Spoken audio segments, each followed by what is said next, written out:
Old বাবা হরভজন সিং মন্দিরের ওপর থেকে চলো তোমাদের একটু ঘুরে দেখাই। প্রচণ্ড হাড়হিম করা ঠান্ডা বাতাস বইছে, তোমরা দেখতেই পাচ্ছ।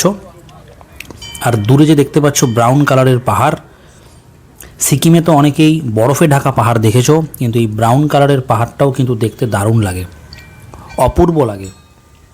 আর এই হচ্ছে একদম ওপর থেকে ভিউটা। এবার চলো বাংকারে, বাবা হরভজন সিংয়ের বাংকারে চলো।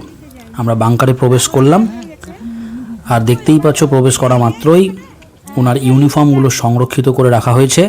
এটা ওনার চেয়ার টেবিল, এখানেই উনি বসতেন ডিউটি চলাকালীন। তোমরা সেটা দেখতেই পাচ্ছ, খুব সুন্দরভাবে সংরক্ষিত করা রয়েছে ইন্ডিয়ান আর্মির তরফ থেকে। আর এই হচ্ছে বাবা হরভজন সিং, যাকে ভগবান স্বরূপ দেখা হয় এখানে।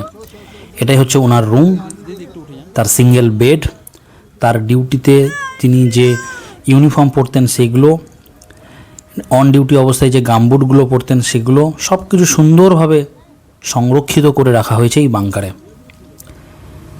এই বাবা হরভজন সিংকে ডেলি বেসিসে পুজো করা হয়, তাকে ভগবানের চোখে দেখা হয়, তার পুজো প্রত্যেক দিন হয়। ইন্ডিয়ান আর্মির প্রত্যেকটা সোলজার ভক্তি ভরে তার নাম করে, তার পুজো করে। এবং কথাই আছে উনি নাকি প্রত্যেক দিন এই বাংকারে আসেন, তার উপস্থিতি নাকি লক্ষ্য করা যায়। এটা অনেক সোলজার, অনেককেই সেটা নাকি মানে।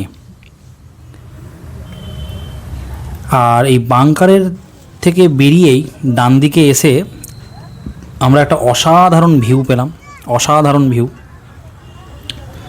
সেটা কি বলো তো, চলো দেখাই তোমাদের। এই ইস্ট সিকিমের আরও একটা সুন্দর জায়গা দূরে দেখতে পাচ্ছ, পুরো সাদা হয়ে একদম মনে হচ্ছে না বরফ, বাট ওটা বরফ নয়, ওটা হচ্ছে মেঘ।